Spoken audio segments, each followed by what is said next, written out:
네 장사들. 옛날 어느 부부가 대문 앞에 놓인 아기를 주워다가 키웠습니다. 이 무렵에는 어머니가 아기를 키울 수 없는 형편이 되면 부잣집이나 아기 없는 집의 대문 앞에 갖다 놓는 풍습이 있었습니다. 이 아기도 그런 아기였습니다. 아버지, 나도 나무를 해올 테니 지게 하나 만들어주세요. 빨리요. 아이가 졸랐습니다. 아버지는 속곱 장난하려는 줄만 알고 수수깡으로 장난감 지게를 만들어 주었습니다. 이런 걸로 어떻게 나무를 해요? 아이는 장난감 지게를 발로 밟아버렸습니다. 아버지, 어른들이 쓰는 튼튼한 지게를 만들어 주세요. 오냐, 알았다.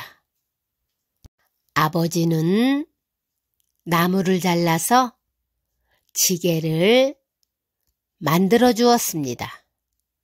아이는 그것도 마음에 들지 않은지 손으로 뚝뚝 꺾어버리는 것이었습니다. 새로 만들어 주세요. 아버지는 하는 수 없이 대장간으로 가서 새지게를 만들어 주었습니다. 그제야 아이는 쇠지게를 지고 나무하러 산으로 올라갔습니다. 집에서 아버지가 산을 쳐다보며 말했습니다. 여보, 저것 좀 보. 무엇을요? 산이 움직여. 아이고, 이를 어쩌나. 뒷산이 흔들흔들 무너져 내리는 것만 같아 부부의 얼굴이 새파랗게 질렸습니다. 그러나 그것은 산이 움직이는 게 아니라 아이가 지고 내려오는 나무찜이 움직이는 것이었습니다. 아이는 나무를 산더미처럼 해왔습니다. 아이는 통나무를 잔뜩 해와서 손으로 뚝뚝 꺾어 큰 집을 지었습니다. 그리고 바위를 안고 와서 주먹으로 깨어 돌대문을 해달았습니다. 부부는 이 아이 덕택에 대궐같이 큰 집에서 살게 되었습니다. 사람들은 이 아이를 장세라고 불렀습니다. 힘을 장사같이 쓰기 때문이었습니다. 장세는 마을에 힘든 일도 도맡아 했습니다. 그러던 어느 해 전쟁이 일어났습니다. 청년으로 자란 장세도 싸움터로 나갔습니다. 벌판에 이르러 보니 큰 나무 하나가 폭풍을 만난 듯이 이리 휘청 저리 휘청 하고 있었습니다. 바람도 불지 않는데 이상하다. 장세는 그곳으로 가보았습니다. 그랬더니 한 사나이가 나무 밑에서 배꼽을 드러낸 채 쿨쿨 낮잠을 자고 있었습니다. 이 사나이가 숨을 쉴 때마다 나무가 휘청거렸습니다.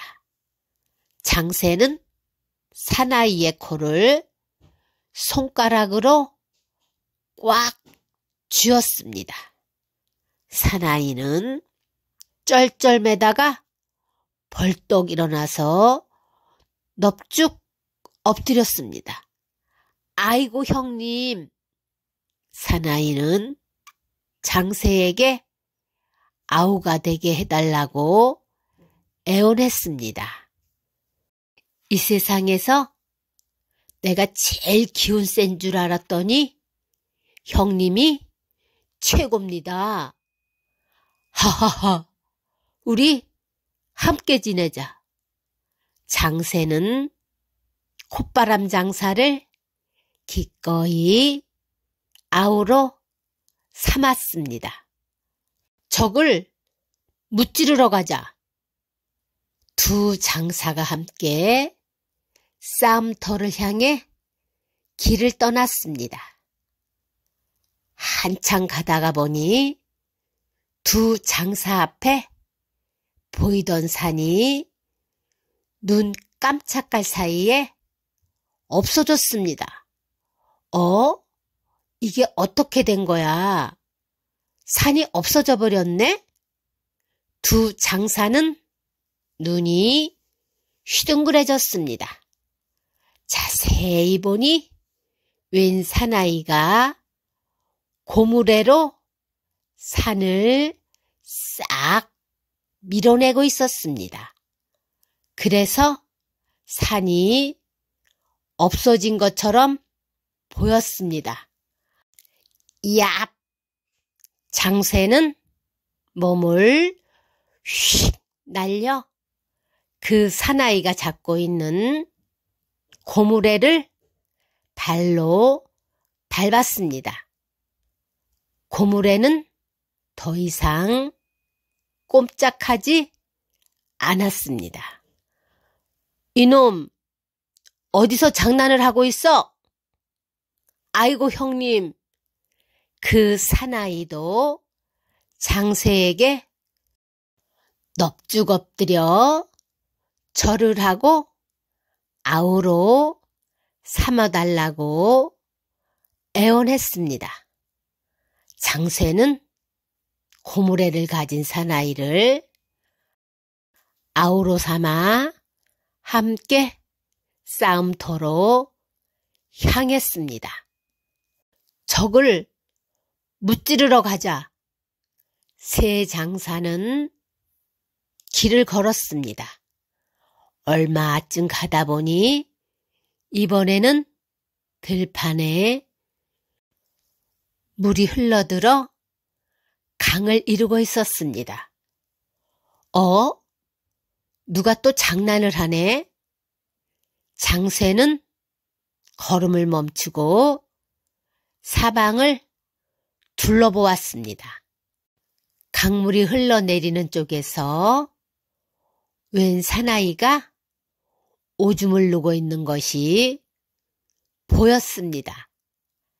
야!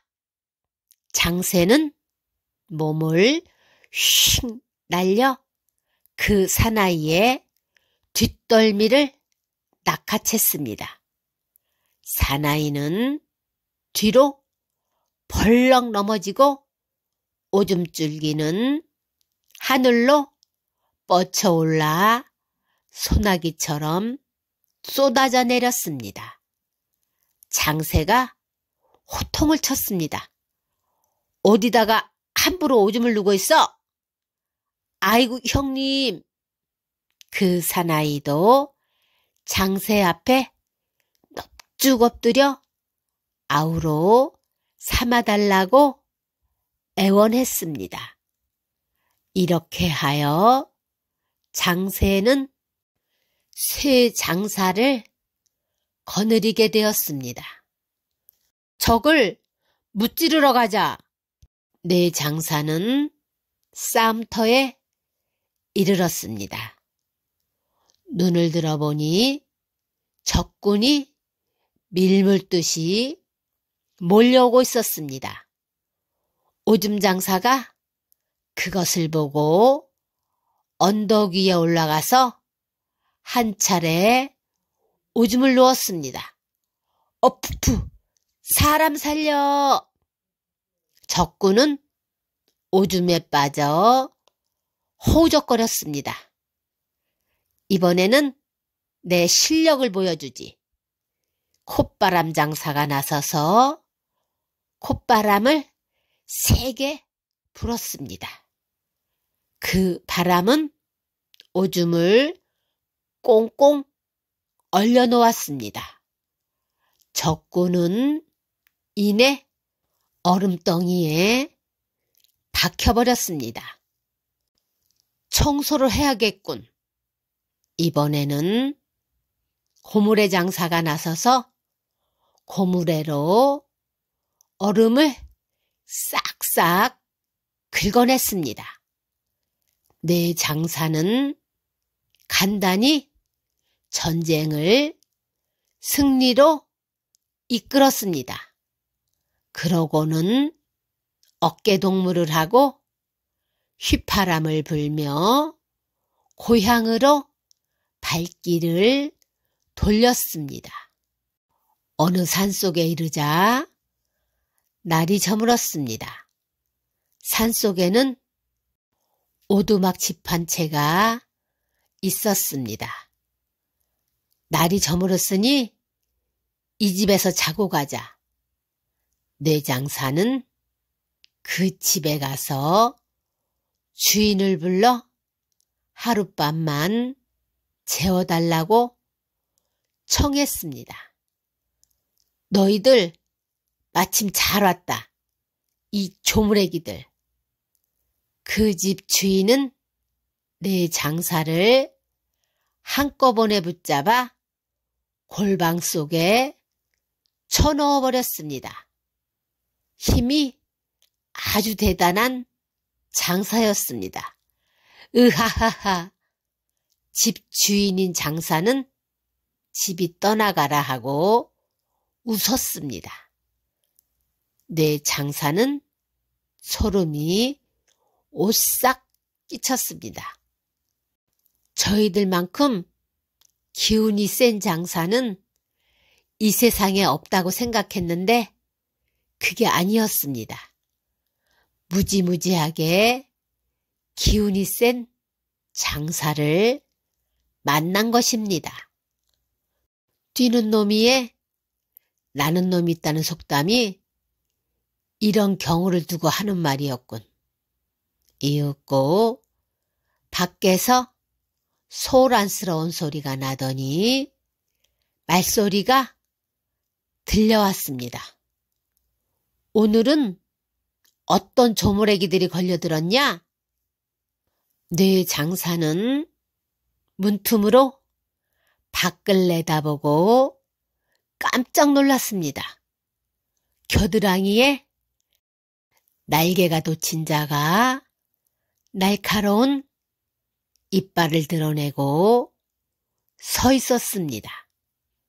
도둑의 우두머리였습니다. 내 장사는 몸을 와들와들 떨었습니다. 도둑 장사가 말했습니다. 잘됐다. 수평아리는 무엇보다도 몸보신에 그만이지. 그 녀석들은 내 생일에 요리해 먹겠다. 이 말을 들은 내 장사는 정신이 아찔했습니다. 가만히 있다가는 귀신도 모르게 죽게 되었습니다. 도망치자! 내 장사는 있는 힘을 다하여 벽을 부수고 밖으로 나오려고 했습니다. 그러자 도둑들은 낌새를 알아차리고 내 장사를 붙잡아 쇠로 만든 감방 속에 쳐넣었습니다. 얼마 뒤에 방바닥이 뜨거워졌습니다. 도둑들이 방에 불을 떼고 있었습니다. 내 장사는 방바닥이 점점 뜨거워져 견딜 수가 없었습니다. 도둑장사들은 저희들끼리 밖에서 웃고 떠들었습니다. 장세가 주문을 외웠습니다. 찬바람아 불어라, 서리야 내려라. 그러자 그 뜨겁던 방바닥이 금세 식고 감방에는 고드름이 얼었습니다. 불을 뗐는데 고드름이 얼었잖아. 이놈들이 요술을 부리는군. 도둑 2명이 감방 안을 들여다보며 떠들었습니다. 장쇠는 그 도둑 2명을 잡아 팔을 쑥쑥 뽑았습니다. 도둑들은 눈 깜짝할 사이에 죽어버렸습니다. 그러자 날개 돋친 도둑장사가 나타나 장세에게 싸움을 걸었습니다. 조그만 녀석이 아주 제법인걸? 심심한데 나하고 한번 겨뤄보자. 좋다. 한번 겨뤄보자. 장세는 공중으로 튀어올랐습니다. 두목도 공중으로 튀어올랐습니다. 두 사람은 공중에서 빙글빙글 돌다가 점점 높이 올라갔습니다. 이윽고 보이지 않게 되었습니다. 어디로 갔지? 도둑들이 하늘을 쳐다보고 있었습니다. 그때 팔 하나가 뚝 떨어졌습니다. 그것은 장세의 팔이었습니다. 두목의 아내가 재빨리 그것을 주워 잘린 부분에 배를 뿌리려고 했습니다. 제자리에 도로 붙일 수 없게 하기 위해서였습니다. 새 장사가 그것을 빼앗아 공중으로 던지며 말했습니다. 형님, 팔 떨어진 거 올라갑니다. 그 팔은 곧 공중에 높이 떠 있는 장세의 팔에 착 달라붙었습니다. 이어서 팔 한 개가 뚝 떨어졌습니다. 그것은 두목의 팔이었습니다. 새 장사는 잽싸게 그것을 주워 재를 뿌렸습니다. 두목의 아내가 그것을 주워 공중으로 던졌지만 달라붙지 않고 떨어져 버렸습니다. 이번에는 두목의 머리가 뚝 떨어졌습니다. 새 장사가 재빨리 머리에도 재를 뿌렸습니다. 결국 두목은 장세에게 죽음을 당하고 말았습니다. 장세는 땅으로 내려와 두목의 아내를 죽였습니다. 그러자 두목의 아내는 꼬리가 9개 달린 여우로 변했습니다. 듣거라, 너희들은 이제껏 이 여우한테 홀렸던 것이다. 장세가 도독들에게 외쳤습니다.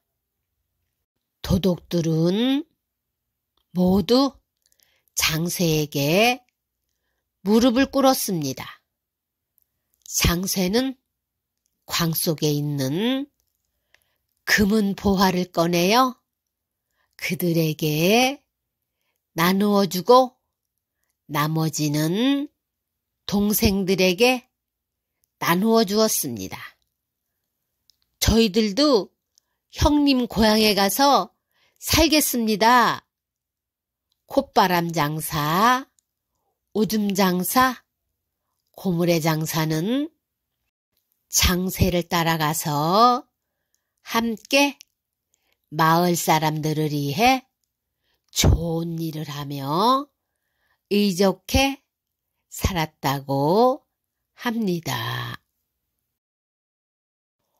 오이씨를 판 아이. 옛날 아들 하나를 데리고 사는 홀어머니가 있었습니다. 아들 정남이는 서당에 다녔습니다. 정남이는 서당 아이들에게 툭하면 이런 놀림을 받았습니다. 아비 없는 후레자식은 어쩔 수 없어. 이것은 세상에서 가장 큰 욕 중에 하나였습니다. 아버지가 없어서 못 배워 행동이 올바르지 못하다는 뜻입니다. 홀어머니는 아들이 그런 소리를 안 듣게 하려고 무진 애를 썼습니다. 정남이는 그 말의 뜻을 몰랐습니다. 그래서 하루는 어머니에게 여쭈보았습니다. 아비 없는 후레자식이란 게 무슨 소리예요? 누가 너한테 그런 소리를 하던? 어머니는 가슴이 철렁했습니다. 서당 아이들이 툭하면 그렇게 말해요. 너보고? 네.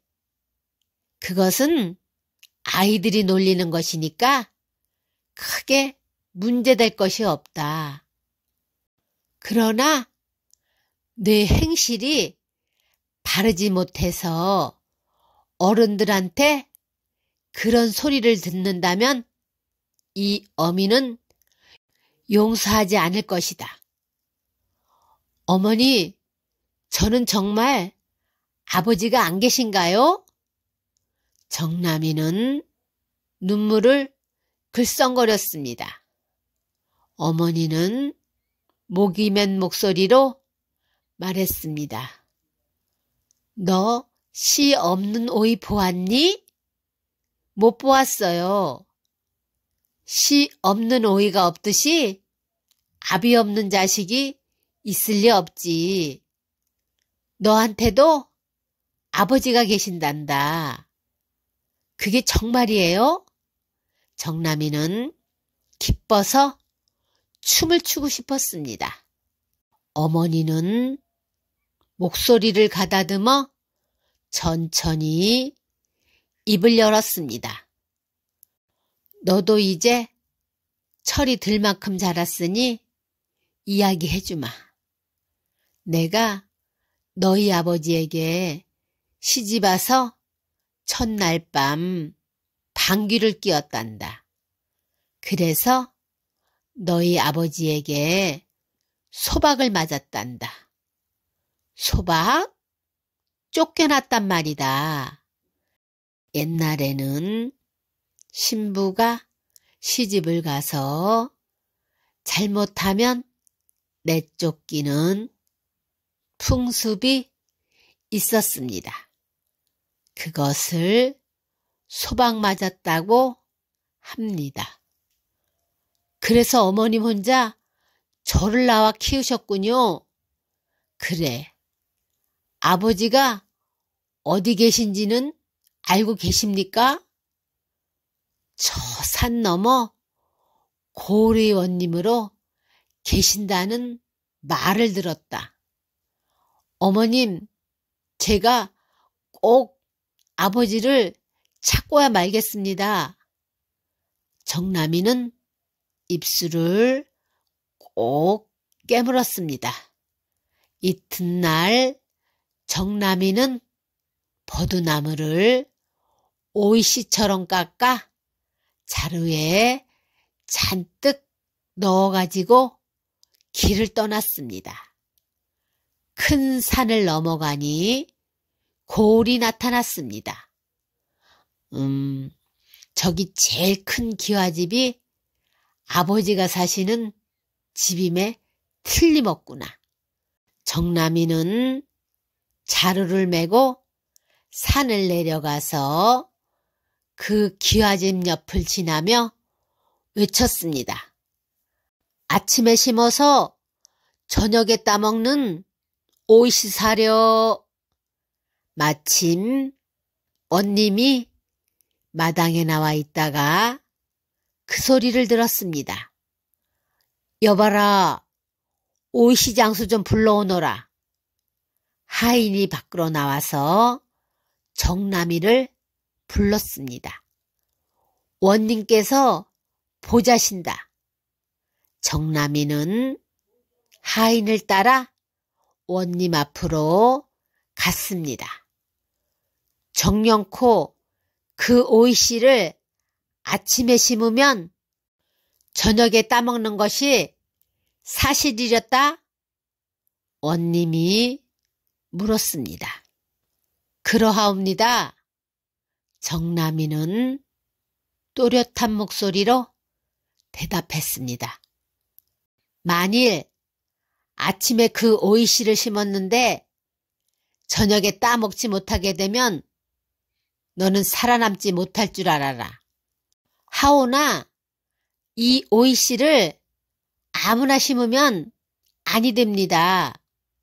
그러면 방귀를 한 번도 끼지 않은 사람이 심어야 하옵니다. 뭐? 세상에 방귀를 한 번도 안 낀 사람이 어디 있어?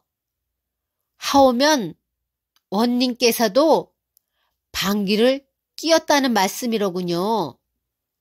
그걸 말이라고 하느냐? 방귀는 소화가 잘 안 될 때 나오는 것이지요. 그 녀석 똑똑하구나.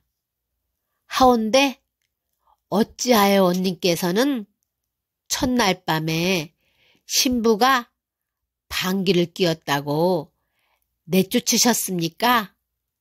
뭐? 원님은 정신이 번쩍 났습니다. 내가 첫날 밤에 신부가 방귀를 뀌었다고 내쫓은 것을 어떻게 하느냐? 저희 어머니한테 들었습니다. 저희 어머니가 바로 첫날 밤 원님께 소박을 맞은 분입니다. 그게 사실이냐? 저는 아버지가 없습니다. 아니, 있는데도 없이 지냈습니다. 세상에 씨 없는 오이 보신 일이 있으십니까? 자, 여기서 이럴 게 아니라 안으로 들어가자. 원님은 정남이를 데리고 들어가서 어머니의 성씨며 나이 같은 것을 자세히 묻고는 강격해하며 껴놨습니다. 아이들이 툭하면 압이 없는 후레자식이라고 놀려서 참을 수 없었습니다. 정남이는 엉엉 울었습니다. 그때는 내가 속이 좁아서 내 어머니를 소박 맞췄단다. 내 아들이 나도 모르게 자라 이렇게 찾아오리라고는 꿈에도 생각하지 못했다.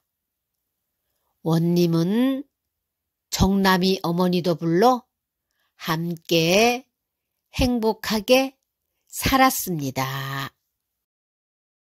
선녀바위. 옛날 어느 산골에 바위라는 노총각이 살았습니다. 바위총각은 마음씨도 착하고 일도 부지런히 했습니다. 단오 명절에도 바위총각은 이른 아침부터 산의 일군밭에서 일을 하고 있었습니다. 그때 벼랑간 하늘이 어두워졌습니다. 소나기가 오려고 그러나 바위총각은 하늘을 쳐다보았습니다. 하늘에서는 소나기가 오는 게 아니라 옷자락 같은 것이 훨훨 날아내려오고 있었습니다. 바위총각은 그것을 자세히 눈여겨보았습니다. 하늘에서 내려오는 것은 웬 여자였습니다. 그 여자의 얼굴은 눈물에 젖어 있었습니다. 여자는 땅에 내려와 바위총각의 얼굴을 보더니 얼굴을 가렸습니다. 아가씨는 어디서 온 누구십니까? 바위총각이 다가가서 물었습니다. 저는 하늘나라에 사는 선녀이온데 잘못을 저질렀기 때문에 쫓겨났습니다. 선녀는 이 말을 하고는 서럽게 흐느껴 울었습니다. 바위총각은 선녀가 불쌍했습니다. 이 산골에는 저희 집밖에 없습니다. 저희 집에 홀어머니가 계신데 가서 함께 지내시지요. 고맙습니다. 바위총각은 선녀를 데리고 집으로 돌아왔습니다. 아니 웬 색시냐? 달덩이 같구나. 어머니는 아주 좋아했습니다. 어머니, 저분은 세상에 사는 사람이 아니라 선녀입니다. 하늘나라에서 잘못을 저질러 쫓겨났답니다. 그거 잘 되었구나. 내 색시를 삼으려무나. 안 됩니다, 어머니. 안 될 게 뭐 있어. 저 색시에게 허락만 받으면 되지. 어머니, 그런 말씀 2번 다시 하지 마시고 어머니와 함께 지내십시오. 마음씨 착한 바위총각은 선녀를 제 아내로 삼을 생각은 꿈에도 하지 않았습니다. 바위총각은 선녀를 어머니 방에서 지내게 해주었습니다.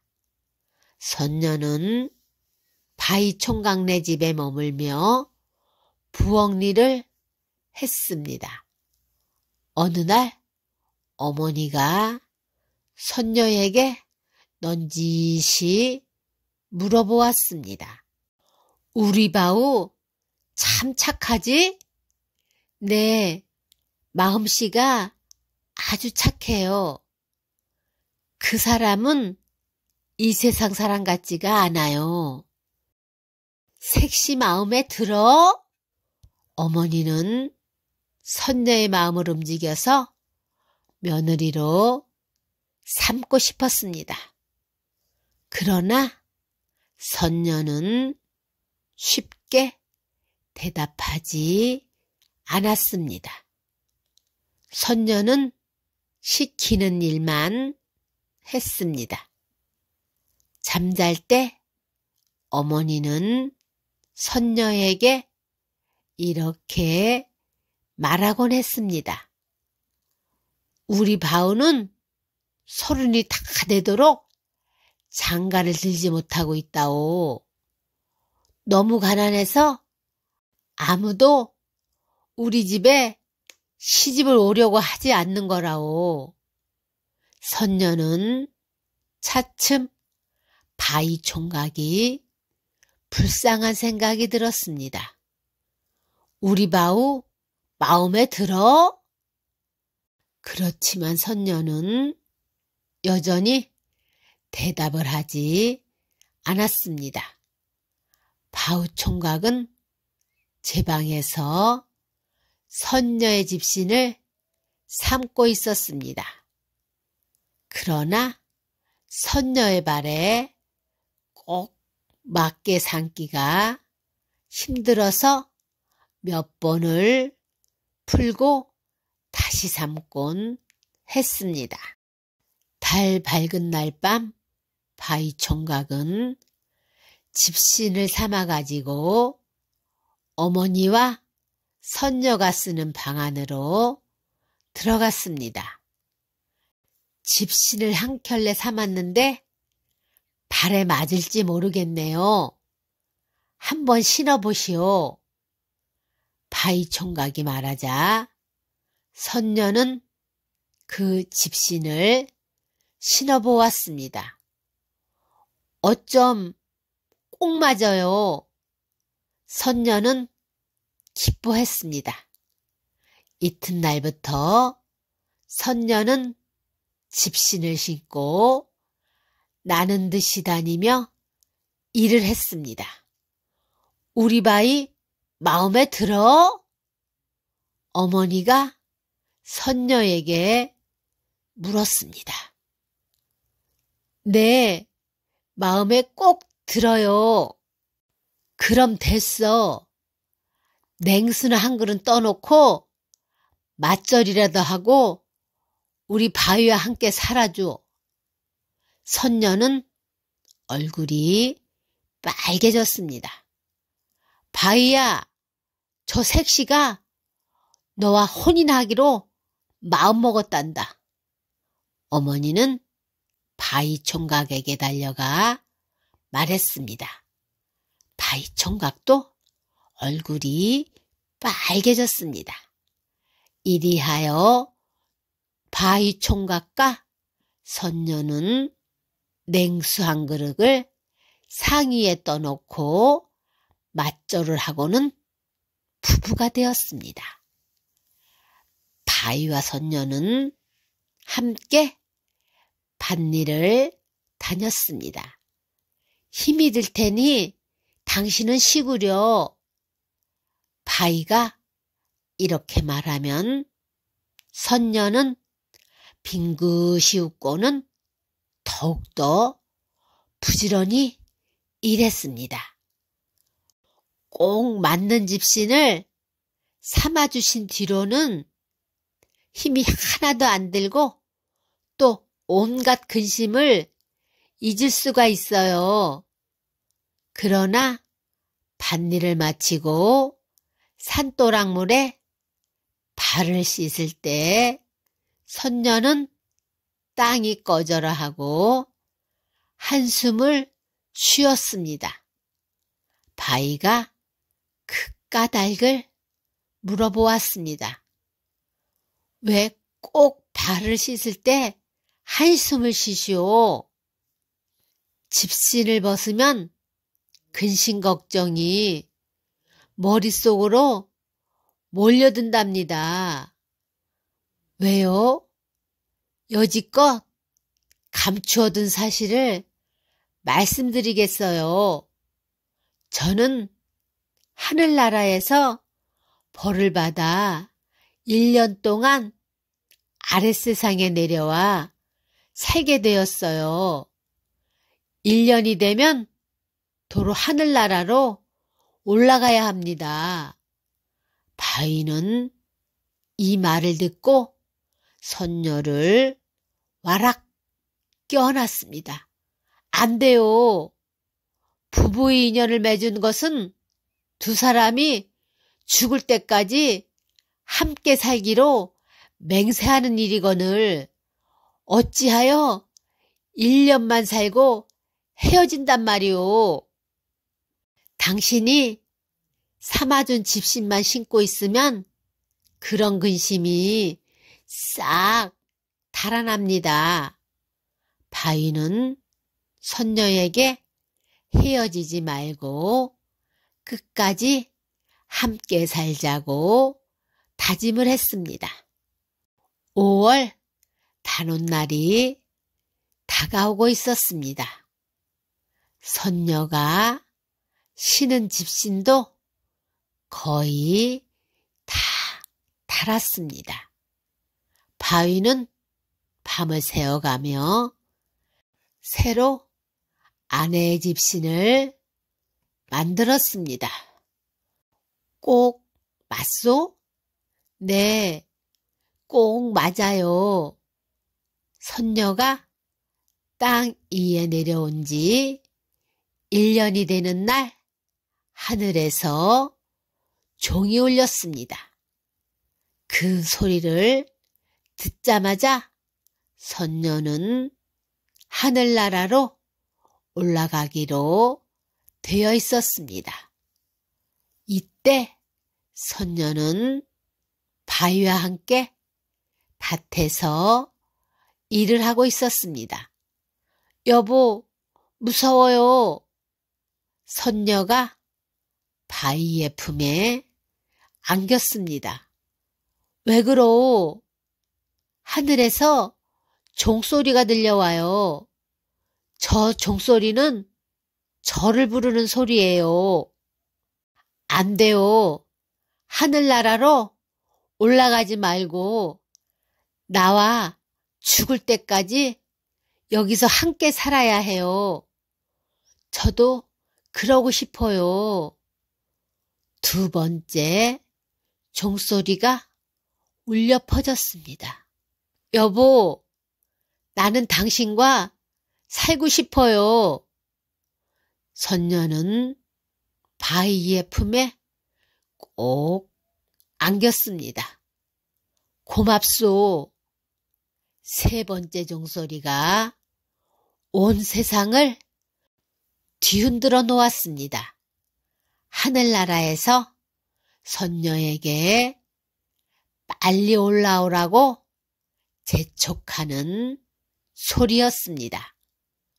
여보, 무슨 일이 있더라도 저는 절대로 당신 곁을 떠나지 않겠어요. 고맙소. 우리 죽을 때까지 함께 삽시다. 한편 하늘나라에서는 종을 3번씩이나 울렸는데도 선녀가 올라오지 않자 사신을 보내 어떻게 된 일인지 알아보도록 했습니다. 선녀는 바위라는 총각과 부부가 되었습니다. 뭐라고? 귀양을 가서 인간 세상 총각과 함께 살다니. 옥황상제는 화가 났습니다. 그들을 이대로 내버려둘 수가 없다. 벼락을 내려라. 이윽고 땅 위에 벼락이 치기 시작했습니다. 여보, 아무리 우리 사이를 갈라놓지 못할 거예요. 그래요. 우리 죽어도 같이 죽고 살아도 같이 삽시다. 바위와 선녀는 무슨 일이 있어도 떨어지지 않겠다는 듯 산 위에서 꼭 껴안고 있었습니다. 결국 두 사람은 벼락을 맞고 그대로 바위가 되어버렸습니다. 어느덧 벼락치는 소리가 그쳤습니다. 산 아래에서 통곡 소리가 들려왔습니다. 바위야, 이럴 줄 알았으면 선녀와 짝지어주지 않을 것인데, 아이고, 우리 바위가 진짜 바위가 되어버리다니. 벼락을 맞아 돌로 변해버린 바위와 선녀를 보고 사람들은 선녀바위라고 불렀습니다. 그 뒤로 부부가 함께 선녀바위를 보면 금실이 좋아진다는 이야기가 전해 내려오고 있습니다.